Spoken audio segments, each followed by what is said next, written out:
Sir तुम्ही आज पंतप्रधान नरेंद्र मोदी यांची भेट घेतलेली आहे। महाराष्ट्राच्या पुराच्या संदर्भामध्ये शेतकऱ्यांच्या मोठ्या आशा अपेक्षा लागलेल्या आहेत, काय चर्चा? माननीय प्रधानमंत्री महोदयांना एक निवेदन मी दिलेलं आहे माझ्या वतीनं आणि आमच्या दोन्ही उपमुख्यमंत्र्यांच्या सहीने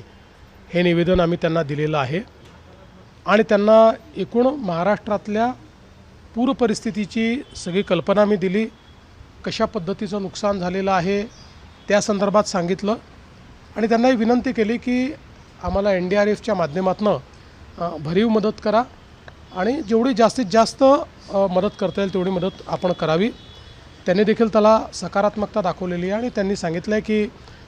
लवकरात लवकर तुमचा प्रस्ताव येऊ द्या, तो प्रस्ताव आला की आम्ही त्याच्यावर कारवाई करू आणि जेवढी जास्तीत जास्त मदत करता येईल ती मदत करण्याचं आश्वासन देखील माननीय प्रधानमंत्री महोदयांनी त्या ठिकाणी दिलेलं आहे। या व्यतिरिक्त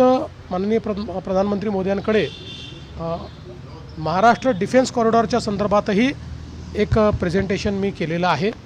ज्याच्यामध्ये मी त्यांना हे लक्षात आणून दिलं की एक डिफेन्स मॅन्युफॅक्चरिंगची मोठी इकोसिस्टीम महाराष्ट्रात तयार होते, ज्याच्याने डिफेन्स मॅन्युफॅक्चरिंगला बूस्ट मिळेल, ज्याच्यामुळे अर्थव्यवस्थेला फायदा होईल आणि ज्यातनं मोठ्या प्रमाणात रोजगार निर्मिती होईल आणि 3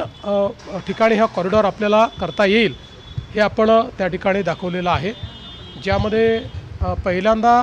आपण हा जो कॉरिडॉर आहे त्यातला एक भाग पुणे, अहिल्यानगर आणि छत्रपती संभाजीनगर इथे आपण करू शकू। दुसरा भाग जो कॉरिडॉरचा आहे तो आपण नाशिक, धुळे वगैरे या भागात करू शकू आणि तिसरा जो आहे तो नागपूर, वर्धा, अमरावती या भागामध्ये आपण करू शकू। तर अशा प्रकारे तिन्ही ठिकाणी तो कसा होऊ शकेल याचा एक रोडमॅप आणि त्या संदर्भातलं एक संपूर्ण